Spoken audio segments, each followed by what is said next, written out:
It's Rusty Diamond, motherfucker. Yo, man, Boo Miss Rusty. I got a fucked up intro the first time, so this time I got it right. I've only done 639 of these before this. I should know how to do my intro. And sometimes things happen, so I got to start over and I got a correct intro. So intros don't matter. What does matter is my special guest. My special guest is right here and right now. And my special guest right here and right now is Leah Mitchell. Leah, thank you for being here for the first time ever. And Yeah, I'm you excited. know, I'm excited yeah, for you too. yeah, whatever hasn't happened before on the first 4 minutes of the episode, that will be maybe bonus content for someone down the road. Uh, Yes. what's your content looking like? Like, how much do you have banked? Is because I feel like that's kind of what stuff's about right now. Like, and how do you have it? Or is there stuff that's like out there that you're like, well, that's out on the internet, but that's not something that's going to be like one of the first things I want people googling when they type my name. Um, I don't know if I have anything out there that would raise any red flags, but in terms of like content production, like how much I create and put out there and if I batch it or not, I pretty much, if I'm like putting an offer out specifically, typically like something low ticket, something for people to just like dip their feet in the water, get to know me. I'll have everything mapped out because I'll be super intentional about making sure that what we're covering, what we're learning is so crystal clear from the first post to the 20th post on that specific thing that I'm selling. And then I'm doing the emails and all that stuff. But honestly, like I've gone back to creating all my own content for a little bit there. During the first trimester, I kind of tried to get someone else in my business and help me out. And I realized that that's just a terrible idea with creating content. It has to be you. It has to be like your voice, what people love about you, what people want to learn and hear about you. And that can be altered so quickly. Even if someone is using your past content to recreate content, um, there's a massive loss there. So I really just create all of mine. And I would be lying if I said I do it in a super prepared, well structured way. It's only when I'm trying to like sell something, create a funnel, all that stuff that my brain goes into this organized state. But otherwise, it's very much like what I'm feeling like putting out there, what I want people to know, understand, stuff like that. Okay. So yeah, I didn't mean earlier that like you have some wild thing out there in the internet where, Yeah. whatever that may be. And so then with your content then what was it that got you? What was the first thing that you did, your piece of content? Do you remember what it was? Do you remember the first thing was? And do you refer people back to that first part, or is that part of the funnel? Or is that something that's long gone? I think anything I created in the beginning, I would struggle to read right now.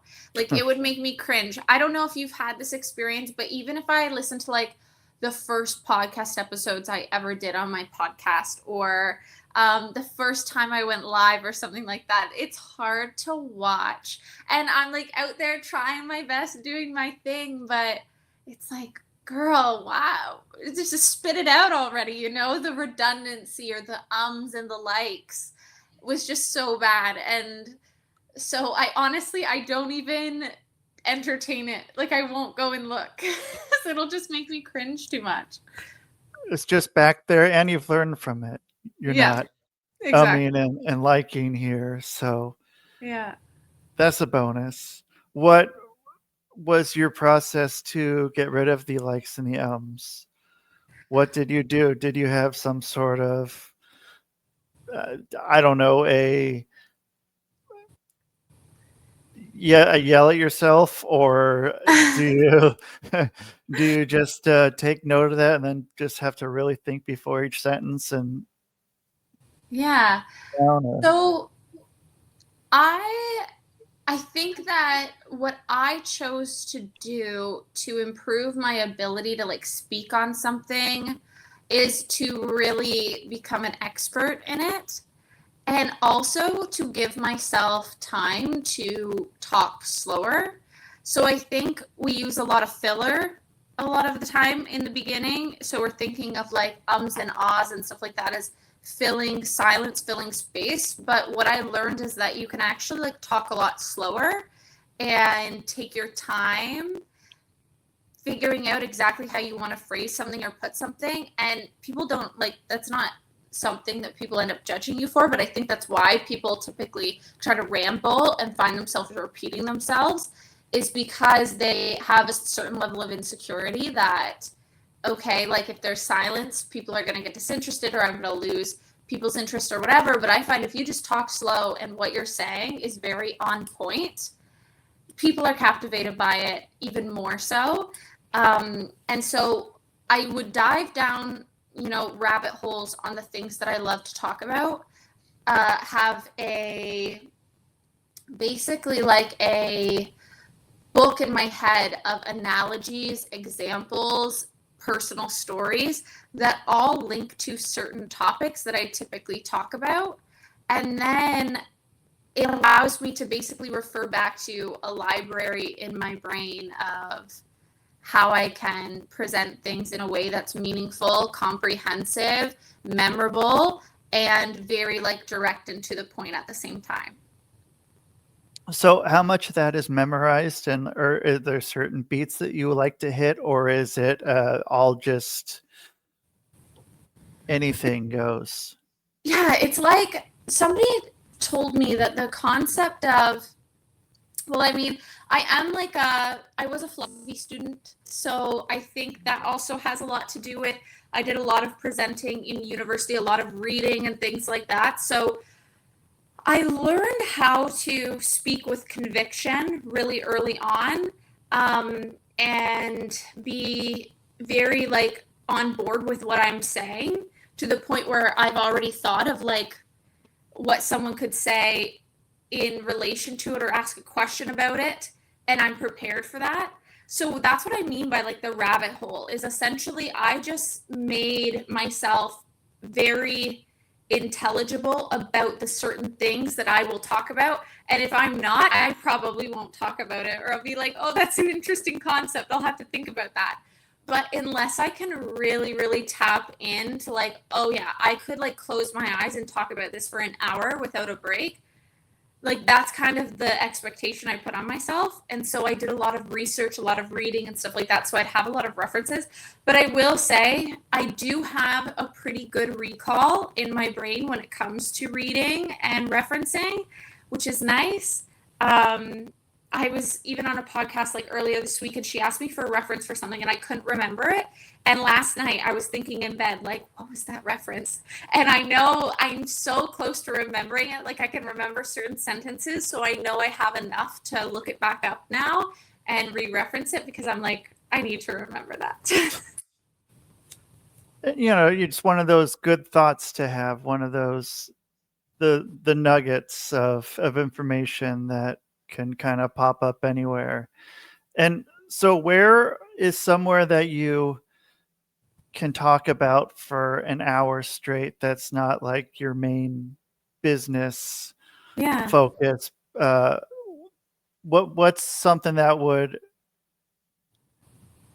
catch me off guard that you could talk about for an hour? Yeah. Yeah. Okay. So, well, I don't talk about this on like any podcast, anything like that. It's something a little bit more unique.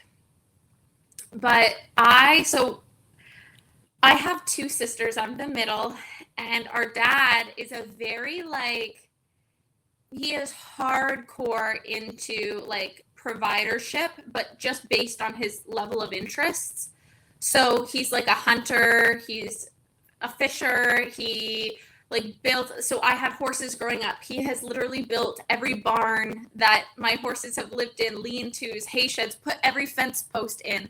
Like, this man, not only does he like go and run a whole company, but then on his weekends they're spent like, what does he need to build? What does he need to do? Like, our whole house growing up was heated by, and we are like in Canada, it's cold for a very long time. The entire house is heated by a wood stove. And so that's like, each log gets pulled out by him, each log gets cut by him, everything gets stacked by him. And so I grew up with a dad like this, and he had 3 daughters. What's he supposed to do with a man who loves like manly things but has 3 daughters? So we all have our gun licenses, we all have our hunting licenses, and we are big hunters. Like, I shot a buck this year on my second day out hunting in shotgun season. We're really, really big into it, and it's not something I talk about because I typically have a very spiritual audience, and I know that that can sometimes have a lot of conflict with this way of life. But really, the concept behind it for us is like, we not only like go through the process of hunting, but we also do all the butchering ourselves. Like, we harvest the entire animal. And so it's like a really big cultural thing, or even like heritage part of my family. And it's really cool that, like, despite having all daughters, my dad was like, well, that's not going to make a difference. Gender is not going to make a difference. They're all going to know how to do this, and they're all going to be able to do it for their families. And the amount of money we save, and also like, no processed meat has been through my body in years and years and years. Like, we just eat lean meat that we have butchered ourselves, that was free range, harvested, super healthy. So there's like so many things that I love about it, and I barely ever get to talk about it. So has your part of the processing always been the same? Did you get assigned a certain part of it, was there a part that you were like, I don't want to do this, like, but then one of your sisters is saying, hey, I like this part, this is pretty fun? Or, what became your part? Because I mean, it's a lot more than going out and having to hunt it. 'Cause then you have the next part once Yeah. it's ready for whatever the next step is. Yeah. So what was your step, or do you? So it's a good question. So essentially, we're very lucky. We have a lot of different farms that we can hunt on. That we've been doing it since, like, I mean, I started hunting with my dad when I was like 8 or 9. Whoa. Yeah, and so from there, I was going by myself by the time I was 14 because I had my hunting license and my gun license at that point. So, the part that my dad is really like participates in now and sets up for us, and we don't really have to do, we're very lucky hands off wise in this way. And I think it's because we're girls, like, this is the privilege that we have. So he sets up all our tree stands. So he's built them all himself, installs them. So we have about 7 different spots based on the wind that we can choose from. Sometimes we like fight over a good like honey pot spot, but then we also have bait piles. So my dad starts baiting like 2 weeks before the season, so that we have deer consistently coming there. Because really, how we look at it is, if you do it in the safest way possible, you're going to be the most successful, and then you're not going to lose animals, right? And that's a big like problem with hunting is, and it's a mistake people make, and it's not poaching by any means. It's a well-hearted mistake. But when I hear about other people's hunting experiences, sometimes finding their deer is the hardest part, like tracking it down and finding it after. It's shocking how long like animals can go like that, and or they can just completely stop bleeding and you lose the trail, stuff like that. So there's a lot of complexity and hard work that goes into it. It's not, as you said, like just getting out of your vehicle, shooting an animal and getting back in. You are out there like from 4 a.m. day and like, it's crazy. The sleep schedule is absolutely destroyed, and it's cold too. But he will do the tree stands, he'll do the baiting. So we really get to drive to our spots in the morning, walk out there, climb our tree, and sit in our tree and wait. And we do it in the afternoon as well. And then let's say that one of us got lucky. And I mean, there's been so many seasons where I've sat out there every single day and never gotten anything. So it's like, Whoa. it's not easy. Yeah. It takes a lot of patience and a lot of and you can't move. Like, you have to sit there and you have to be still the whole time and not make any sound, nothing. And you need to learn how to listen to the woods and stuff like that. So we will be sitting there, and if we get lucky, then that's just the start of the process. Okay, you've shot something, great. Now is the hard part. So you typically wait a certain amount of time because you don't want to rush before it could be fully dead, essentially. Right. You don't want to rush that process because you could spook them up and then they could run further, and then you're just making it much harder for you to find it and track it. And so you sit there for about 30 minutes. So I shot mine this year in the afternoon. So it was after everyone else was done hunting, got out of their tree, went home, got the stuff that we would need to pull the deer out, in a sleigh. And what we've done in the recent years, which has totally changed our hunting experience, we trained our border collies to track blood. So Cool. if we find one speck of blood, we do not need to look for more. That border collie has that smell. It's going to take us to this deer. Whoa. And they're amazing at it. When I say train, minimal training, very minimal. They just instinctually are very, very good at this. So we have my sister, my dad, they'll come out with the dogs and we'll all get ready. And then it's putting your headlights on if it's dark and all that kind of stuff. And then we're all looking for the first sign of blood.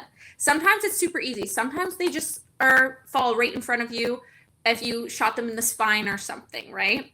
But if you have a good shot, which is in the lungs, that's that's the best guarantee for the animal to die quickly. It can still go a very far distance. So, and sometimes it doesn't bleed for the first 500 meters. So you kind of have to remember where you saw it go back into the woods. I was hunting in a field. It went back into the woods. So I kind of memorized that spot in my brain. But now it's getting dark. Now there are other deer outside, in the field. And it just complicates the whole process. So now we are tracking it with the dogs. So this is a part, my grandpa even came this time. It's a really big family thing. So we are essentially looking for blood, however long that takes. We've had it take all night before. And so once you do find that, then the job becomes easier. Luckily for me, this was a very easy tracking situation. It took us a bit to find the blood, but once we found it, it was took us 30 seconds to find the deer. Oh, dang, nice. Yeah, so it was really good. That's the best case scenario. That's what you pray for every time. Essentially, after you shoot a deer, you just get more nervous. You don't get that excited until it's in front of you. You just get nervous because you're this is now we've hit the hardest part, which is tracking it properly. Yeah. And that's where most people fail. And so by that point, we're now taking it home, and we do this all as a team. Okay, so I hope I'm answering your question, but we do this all as a team. You have to use multiple people to get this deer then into a truck. They're big. We have white-tailed deer in Ontario. They are huge. Okay, I could not drag one out on my own. So whoa. Yeah, so at that point, we're putting the deer in, taking it home, and then we're going to start the harvesting process. So it's starting with the gutting and then hanging. And so then we're hanging the meat. If it's cold enough, we can hang the meat for up to a week or two.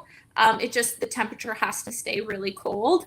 So this year we got lucky. It was cold really early in November. So we were able to hang. And then we usually set up a Saturday where then we are butchering, or a Friday night.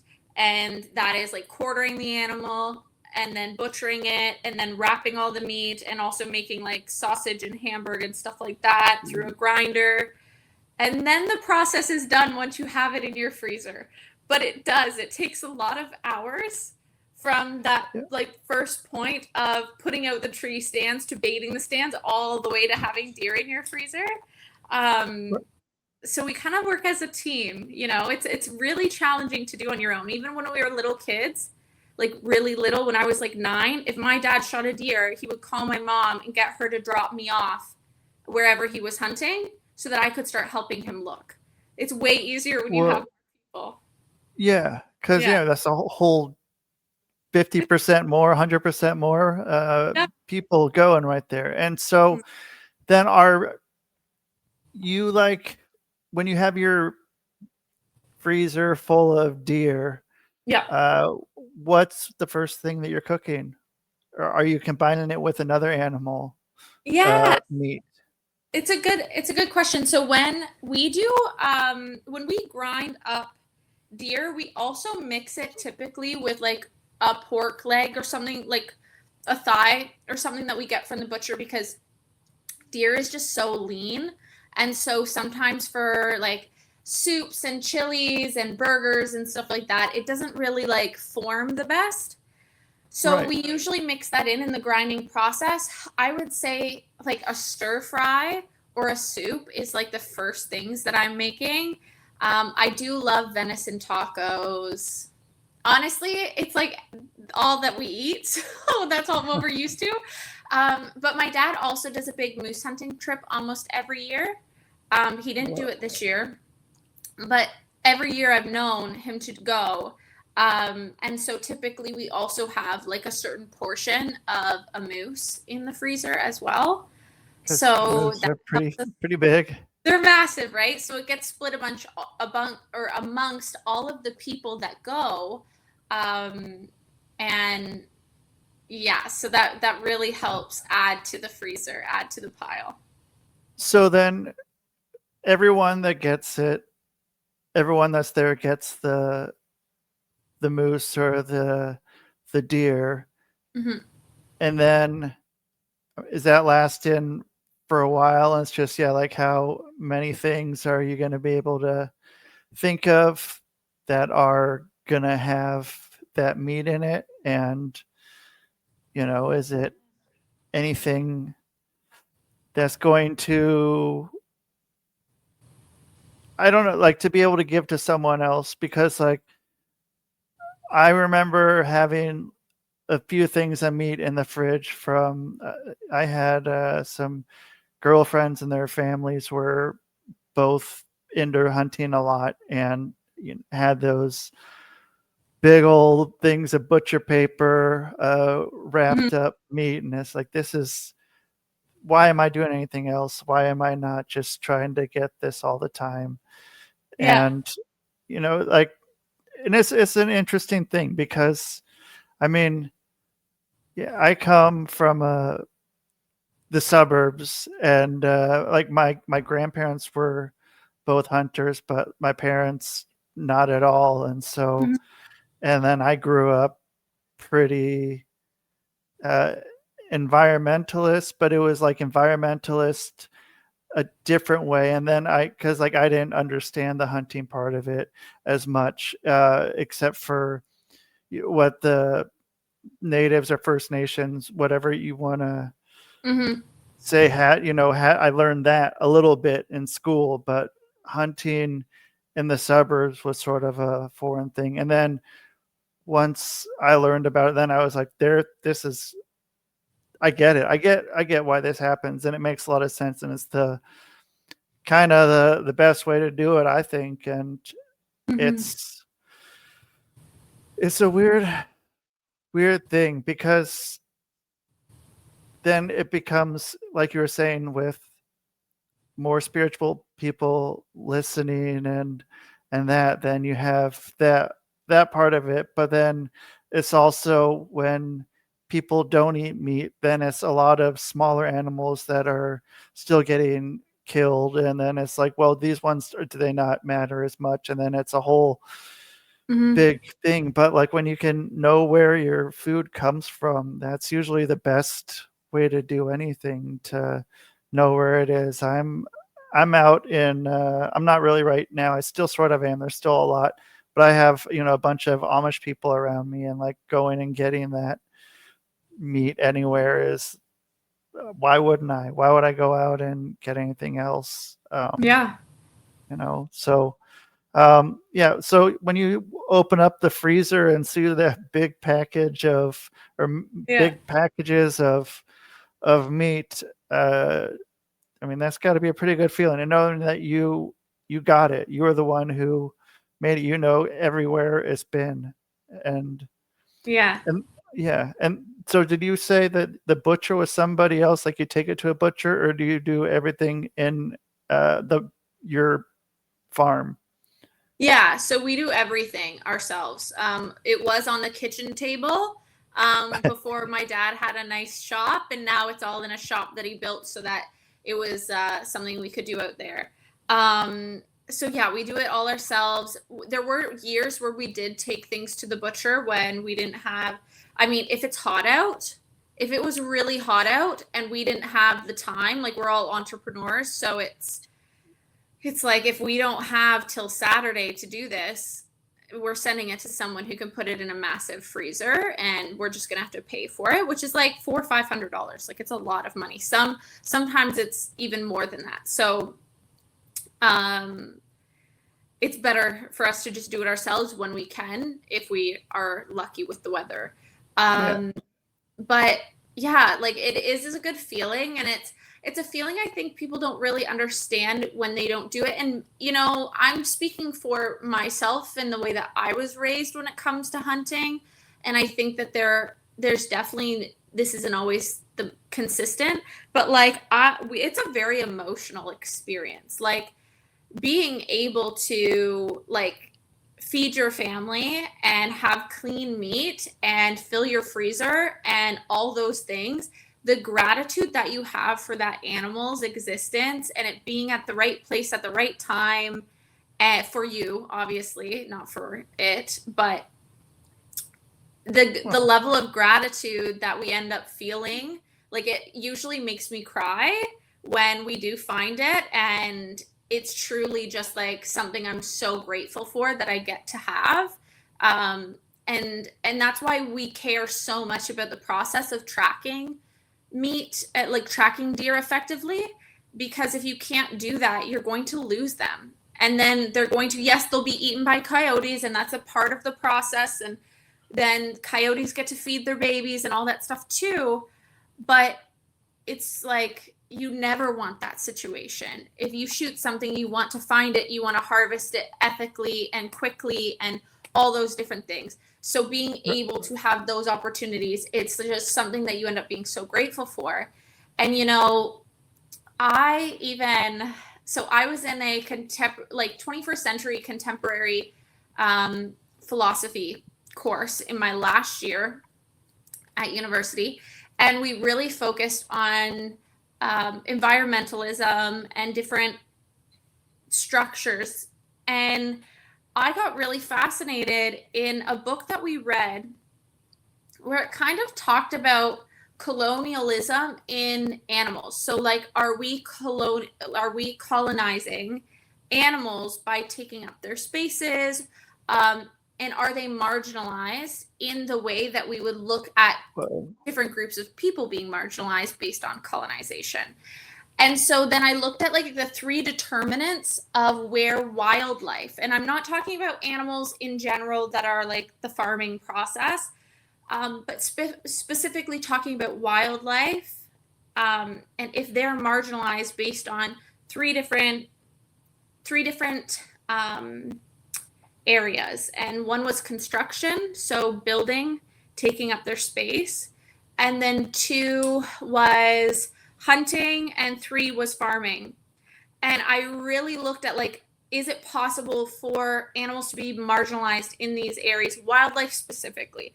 I should stop saying animals because I'm not talking about cows and chickens and stuff. Factory farming, of course, is like a terrible thing.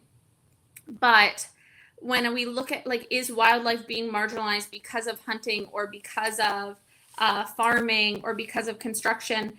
And I specifically looked at it in Ontario so that I have to look at like the legal, like the laws around hunting, fishing, And then the laws around construction and wetlands, construction and wildlife areas, and then farming as well. And it's really interesting because when you actually look at the structures, and I'm not going to remember all of the arguments that I put together for this essay perfectly, but something that was really interesting to me was the contribution of farmers, hunters, fishers is the largest contribution to wildlife conservation at all.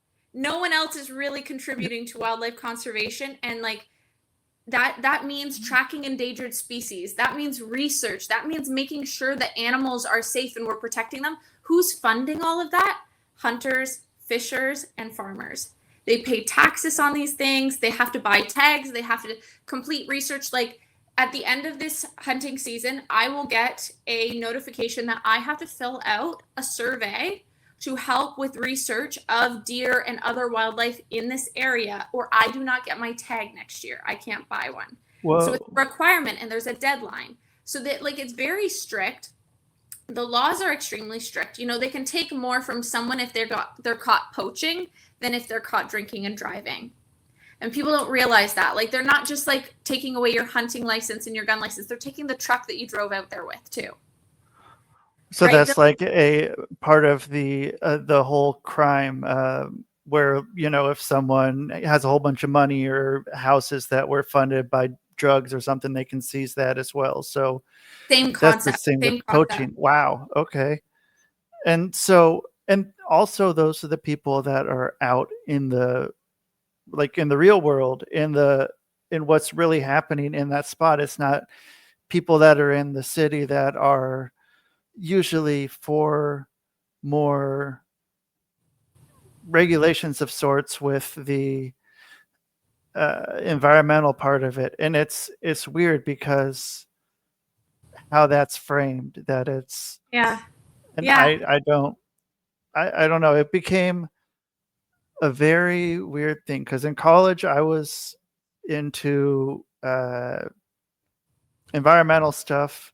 I was from Portland, Oregon, so like that was like a big thing there, and then in philosophy too. But then like, so philosophy was an interesting thing because it was something that when I was doing it, I was felt like this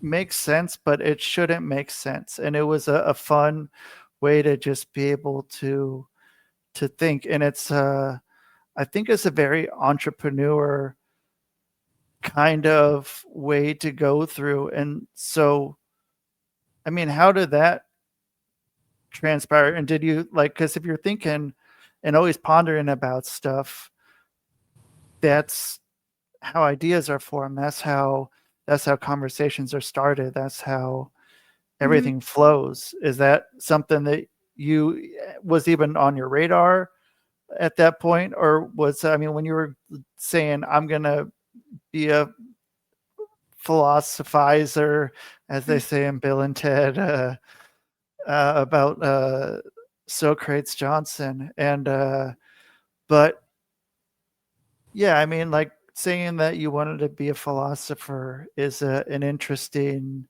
concept. And what did that, I don't know, college was probably like 2 or 3 years ago for you, but what was your thoughts behind that? Like, what did you think that after you became finished with that, what did you think that was going to take you towards? Or was that just something when you were in university were thinking, this is what I'm already good at, I'm going to stick with this and get a degree in this? Yeah, I ended up going to school for criminal justice and public policy. I was like, I'll either become a lawyer or a cop. And then I did some ride-alongs and different things like that. And I decided I don't really want to do shift work and be a police officer. I would much rather go into like law school. And so philosophy is like the main degree that people use to go into law school. How, unless you're going, like, you would typically pair it with like economics or something like that to be like, okay, I'm going to be a lawyer in this specific area, right? But people change their minds constantly with that kind of stuff. So I had to do a introductory to philosophy course in my first year of criminal justice. And that course, like the ideas, the things we were asking, the questions, and that it was all based on, formulating arguments. I mean, my parents would be like, oh yeah, it makes sense why you wanted to do philosophy. You love to argue with people. And so it did make a lot of sense, like why my passion for it became so strong was because not only could I understand why we believe the things that we believe, because my parents are not religious. They kind of left us to figure out our faith. And so that was like a really big challenge for me at one point in my life, late teens, early 20s. I really didn't understand how am I supposed to live in the world if I don't know what I believe in? Like if I don't have any belief system other than like, oh, work hard, that will help you. That like just the basics of work ethics was essentially, and treat people properly, those kind of basic morals that my parents taught me. But that was like a huge question for me. So I found a bit of a faith system in philosophy where it was like, okay, so one of the primary books was one of Aristotle's. I have it in my bookshelf, and he talks about the golden mean and like the mean of life and living in virtue and what being on the golden mean is. And I might completely butcher this because I will say that this was like 8 years ago that I read this book and did assignments on it, or more. No, more like, probably like 8-9 years ago. And so it was really about, what is living virtuously and what does it mean to be on that like golden mean of life, that in moderation, essentially, and not being too much of one thing or too much, not of the opposite of nothing of something, but we want to be on the golden mean. And that idea, it wasn't even something that I agreed with, but it was like, oh, like somewhere here, I'm going to figure out how I want to live my life. Somewhere in this process, in these different areas of philosophy. So then I started taking philosophy courses because I was also like doing way better in them than sociology and politics and anything else. I ended up double majoring. So I finished with both degrees because I was already too far into criminology to like stop it. That made no sense. And a lot of my philosophy credits could go towards both. So I ended up with a major in philosophy as well. And I like the work ethic in both areas was just totally different. Like I went on to like do awards, and like during COVID I did like presentations for like the University of Texas or if it's the College of Texas, I'm not really sure. But at a philosophy conference where I submitted some papers and stuff like that. So I was obsessed with philosophy for like many years. And it really allowed me to go down a rabbit hole. And what I found to be my most interesting avenue of philosophy was epistemology. So it's the study of knowledge. And I think it's because of being called a know-it-all as a kid. I literally was like, why did people call me that? Like, why? Yes, I was condescending. That's why. That's pretty much it. But was it like, but did I not know what I was talking about? Or was I right? And that made someone uncomfortable.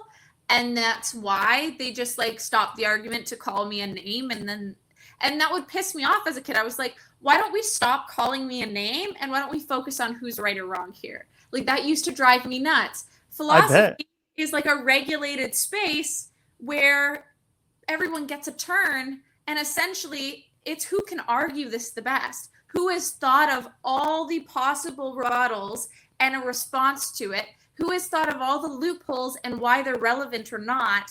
And so for the way that my brain works naturally, this was something that just like scratched the itch, essentially, of like oh, I can go so deep into this. Like, why do we know things? What is ignorance, right? It's like the thinking that you know what you don't know. That's fascinating to me. How often are people doing that? How we have to be ignorant. If you want to speak on cancer, but you've never had it, you're ignorant of what it's like to have cancer. And you can't do anything about that because it's based on your experience as well. So it really fascinated me on like, yeah, that's kind of the intro into how I got super into it.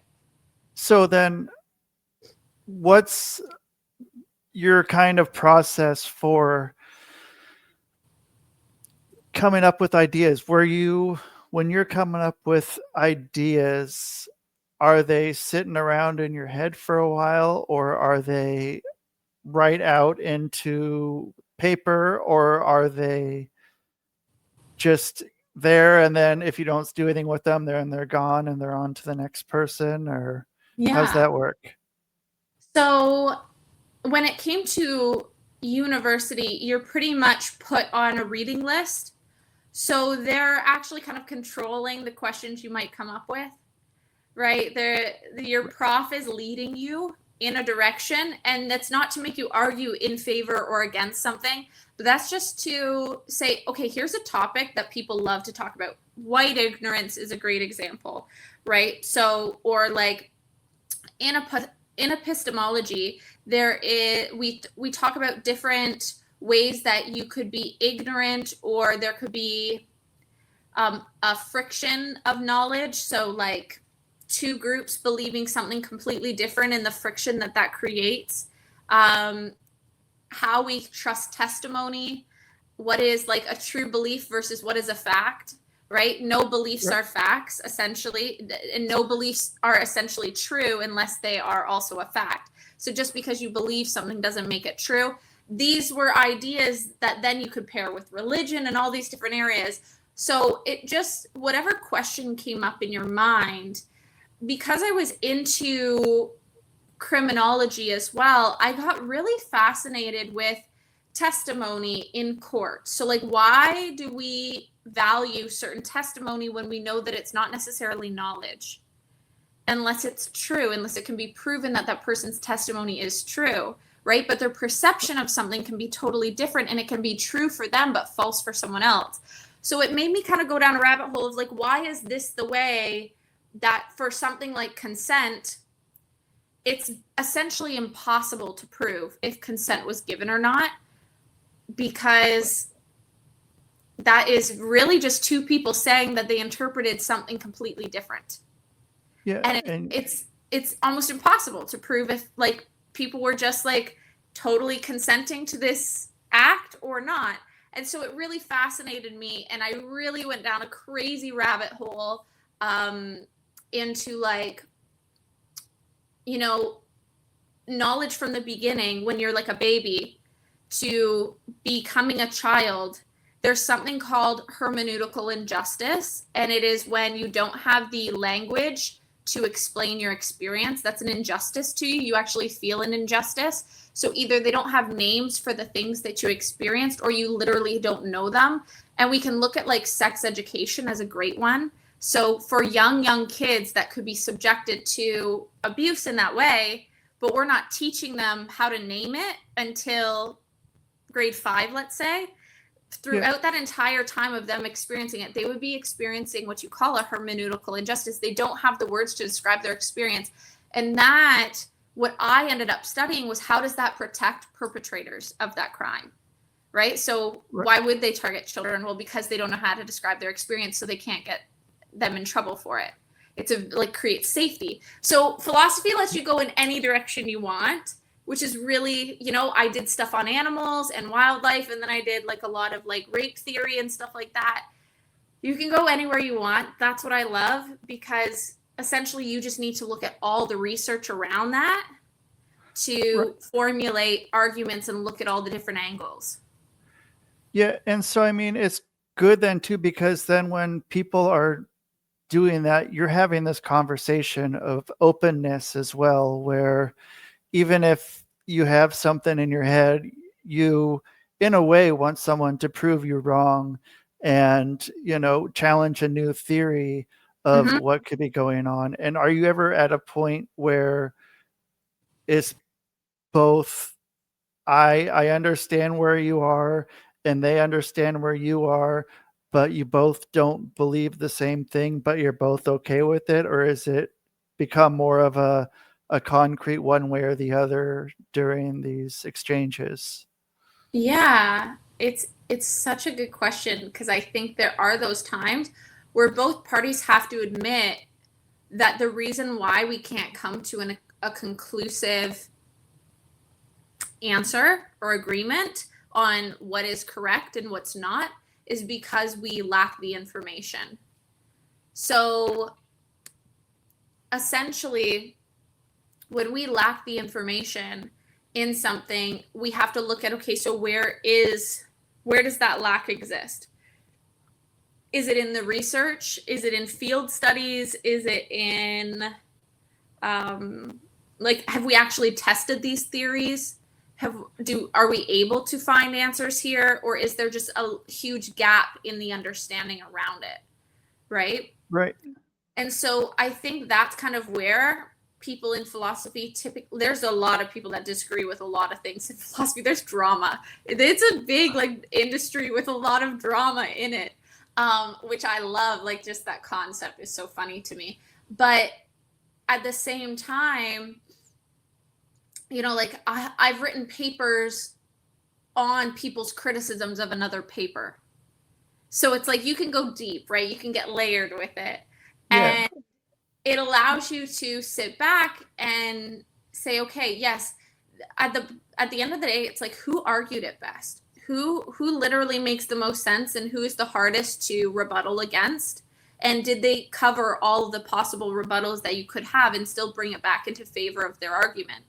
So there is that like technical side of arguments that's relevant, but then also a lot of the time you're both agreeing that you both need more information to see who's right, and we don't have it yet. Right. And I mean, it's pretty much what happens on the internet as well. But then you also have this part Yeah. of anonymity where maybe not as much, but there's still a disconnect there of person to person.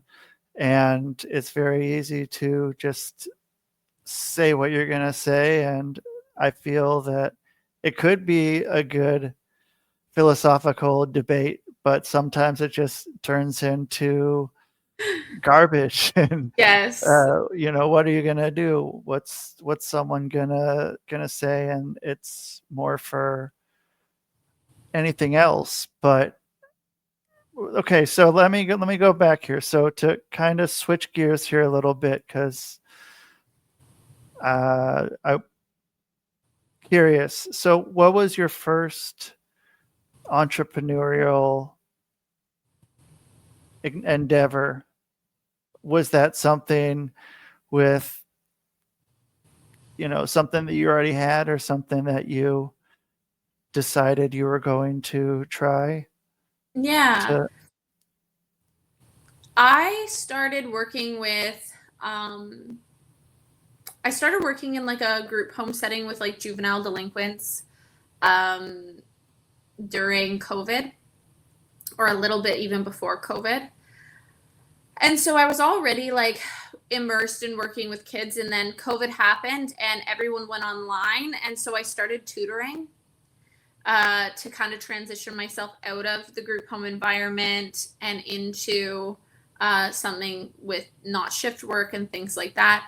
And so that was kind of my first entrepreneurial experience. And then shortly after that, I started my business. My business is not related to that at all, but I really decided very quickly that I can't be told what to do by anyone, which is it's, probably it's a not fun realization. it's not the best character trait, but it's one that I've learned to work with. Even like, I find my tolerance of people isn't very good personally. Like I have my close circle of people. I really like my clients. I really like my husband. I really like my sisters, my family, and a very select small group of people. Aside from that, nobody else. And I really struggle to be forced to be around people that I don't like. In like when I was working and there was like an HR team, I was getting pulled in there all the time for being like too blunt with people. Like I just didn't have the patience. If something's been explained or if it's common sense and you don't have it, I'm gonna struggle like immensely with that relationship. And so I kind of had to be okay with that. That's who I am, and reserve my classiness for when it's really needed in social situations that I'm going to deal with for the rest of my life, like certain family gatherings and stuff like that with extended family, and where you really need to like pull it together and you have to like people for that time, for that hour or two. But for the most part, me being so picky and me having such a low tolerance, like I even look at this as like my sisters, they have massive friend groups. I don't. When I'm around people in their friend group, I often think to myself, I don't have the tolerance for this. Like I actually just don't. If there's one person that I don't really care for there, I no longer really want to be there, which is definitely a flaw in me. Like I recognize that in comparison to other people, they have a much higher tolerance. But that really led me to like, if there's a coworker that I don't really like, don't want to go to work. I don't want to do it. It stresses me out. I don't know how to maintain those relationships well. I'm like real Capricorn energy, and also like I'm a very particular person. So working from home, choosing my clients, choosing my hours, never being told what to do, it means you deal with a lot more than the average employee deals with. I will say, like, you have to put out every fire. You have to figure out where your money is coming from. You have all the responsibility. I would rather take all that responsibility any day than be in a room with someone that I don't care for 5 minutes. And that is what I really had to address with myself. And then I decided, I'm going to be an entrepreneur. I'm going to figure out a way that I'm good at making money as well as actually helping people. Like I can be proud of the work that I do as well and enjoy it, as well as make good money doing it. And so that's kind of what got me into full-blown entrepreneurship.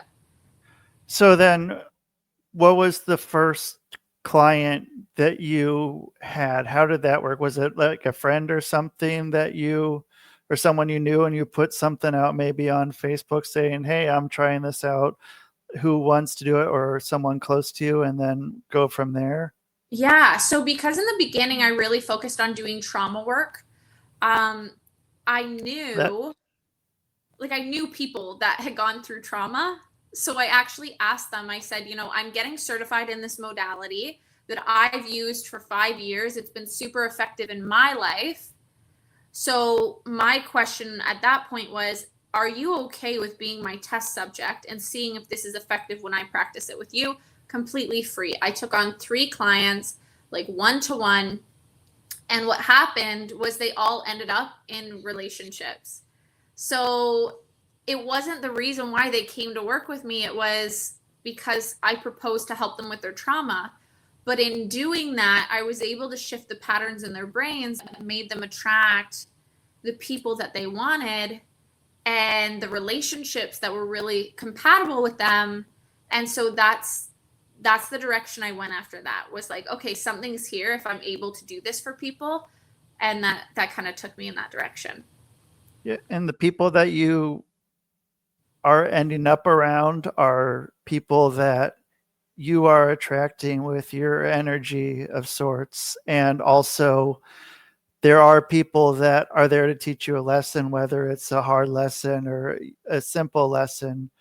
It's going to be something in that group. So if you're repeating the same stuff over and over, you're going to probably have the same type of people coming around and having to work through those traumas. And just usually, I don't know if you get this too, whatever the trauma is that they want to come in for, that's usually just barely scraping the surface of what they actually need. And it's usually some wound from much further back. Is that something that you experience?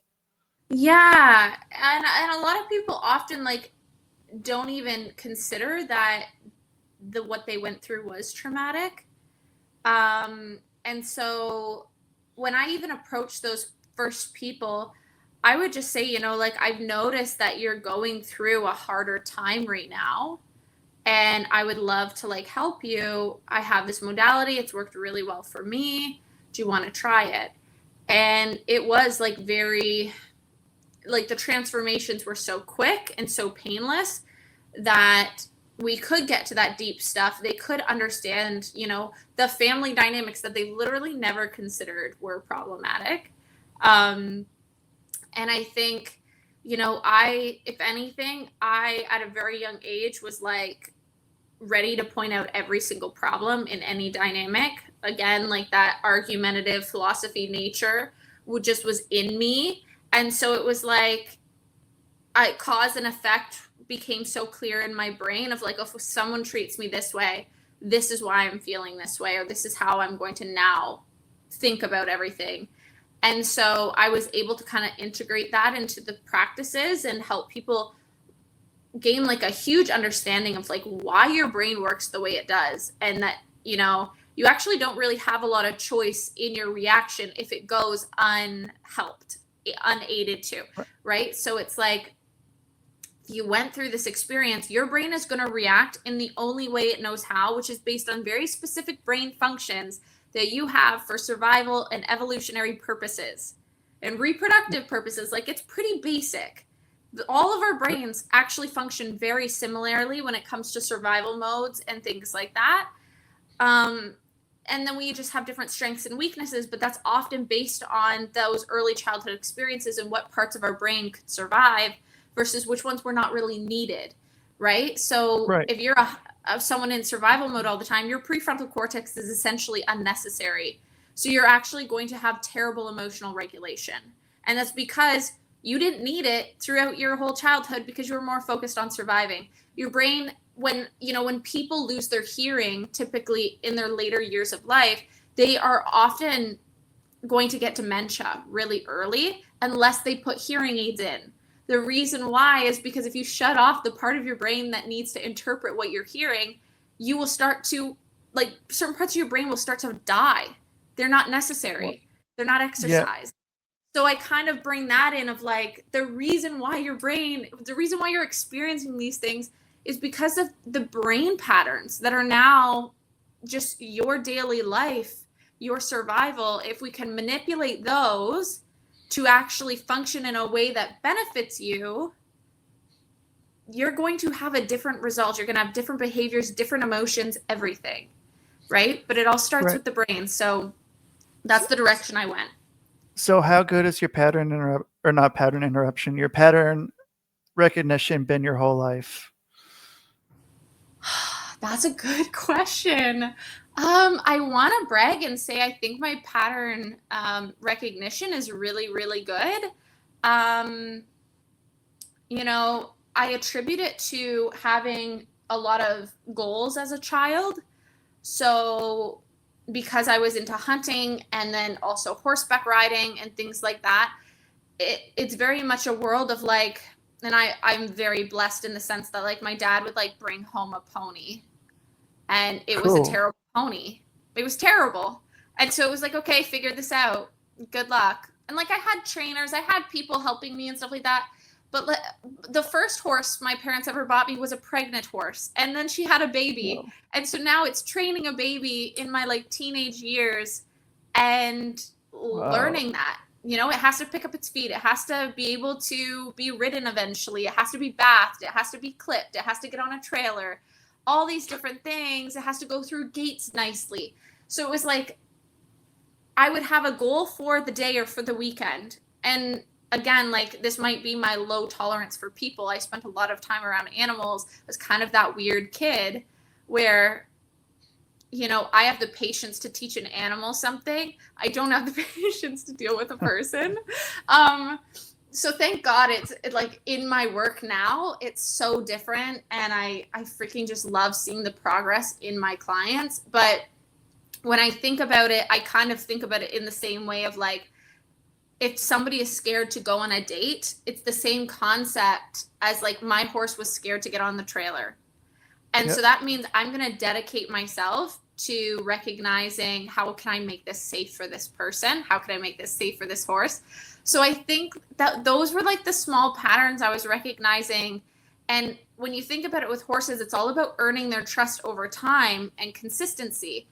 What makes a man commit to a woman? Feeling emotionally safe around her over time and consistency, right? Putting effort into her, earning her trust, like having a goal with this woman to accomplish. That's what healthy men freaking love about love. Is like they want to consistently provide, consistently make a woman happy, please her, right from bedroom to like conversations to emotional connection to building a house for her one day, Yeah. And so that concept of like what I need to do in order to get this horse to trust me, to have a committed relationship where it will now go through rivers and go over jumps and all these different things that it's scared to do, is kind of that same trust process being built in relationships. And so I think those things, I started drawing patterns and parallels early on. And I think that really became relevant to the work that I ended up doing. Yeah, because I mean, every time that you don't go and do it and you let the fear take over, it's going to come back twice as strong the next time, and it's going to be twice as reinforced. Mm-hmm. And people that are scared of it just say, hey, you're with Leah here. This is going to be the best way you can experience this. You just have to experience it one more time, and it's going to be as bad as it's going to be one more time. And then it's going to only get easier and better. And then you're going to have more of that trust in yourself and with the people that you're going to be attracting. And then one other question. What's your favorite pattern interrupt? Okay, so it's a process that can work regardless of what your pattern is. I'll use the example right now. I'm doing a course with a group of women. It's called Commitment on Command, and it's essentially helping women with anxious attachment style have committed relationships. And so typically the pattern for anxious attachment style with women is to freak out and latch on and start to lead and start to chase when there's distance, the moment that they feel a man pull back. Now, how I would approach totally reprogramming this pattern, one, I need them to understand the value of a man pulling back.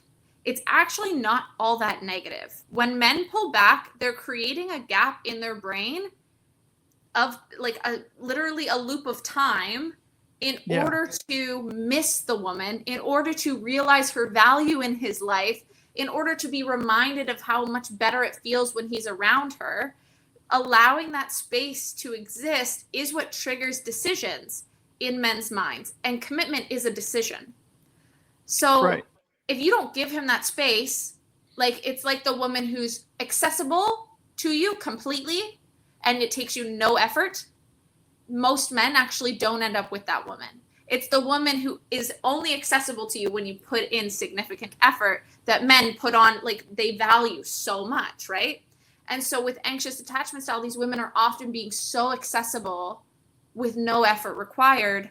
And then men pull back because it's like they feel like they can. There's no loss at stake here. She's just going to be there. So when they pull back, you have an opportunity to interrupt this pattern in your relationship. Let them pull back. Give them the space and allow them to make the decision that being around you feels better than not being around you. And so now he's going to do the actions and the effort required to be around you. Yeah. The more effort he puts in, the more committed his brain becomes to what he's trying to accomplish. And the more like time he spends trying to accomplish that, the more consistent and committed he becomes. So it's like, if I can just interrupt a woman's way of thinking about why men pull away and that it's actually very positive and healthy, you kind of need it, then they can also feel safe and comfortable in allowing a man to pull away. And then we'll do some of like the nervous system regulation for those moments so that they're not freaking out. And then we typically have, then the man comes forward and is like, oh, let's go on a date. And that's exactly what she wanted. And now a reward system has been triggered in her brain that when I give a man space, I get a reward. And now I know she's going to be in a more secure attachment style moving forward. And now that's all going to make each time easier and easier and easier. And you're helping them out in ways they would never even know are possible. And so when people are ready to do that, how are they going to find you in the world or the World Wide Web to learn more and or work with you? Best way is Facebook. I'm on Facebook the most. I am putting my content out there the most. I'm always promoting something. I always have links available. I'm typically running programs that are, as low as $50. So there's a lot of different availability to get your foot in the door and learn some things and work with me. So yeah, Facebook is the best way. All right. Cool. Is that Canadian money? Is that the Canadian dollar, or is that the American dollar? American dollar. Okay. All right. Okay. So yeah. So if you could, at the end of this, you can go and close out the camera and the audio, but will you stay on, leave your computer up to let it upload the file? Yes. And because I think you'll have a better recording on your end. Either way, so it'll be good to have both, to just have that. So okay, so then people can find you there, and I will probably find some episode. There's probably some episode when I do the Spotify and all this stuff, it'll go and put out what other ones. So you're like, are there a lot of other Leah Mitchells? Are there? No, but I did send you the link to my Facebook. Right. Yeah. I just I didn't know if there was like a big group of Leah Mitchells and you're trying to hang out with them or anything like that. But well, thank you so much for being on here, and I'm glad we got to talk and talk about whatever and everything and all that. So thank you so much, and I hope you have a great rest of your day. All right. Thank you so much. You bet. All right. Bye. All right. That's Leah Mitchell, everyone. You guys check her out. Check me out, rustydiamond.net. Hypnosisisgreat.com. Facebook.com/Union Bridge Yoga. Worldclasscustoms.com. You can find my books on Amazon. Hypnosis is great, and erotic hypnosis is great. And that's probably it.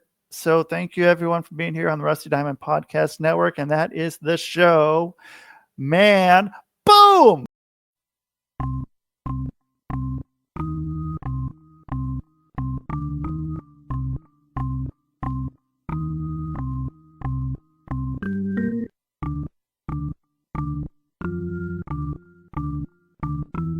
It's Rusty Diamond, motherfucker.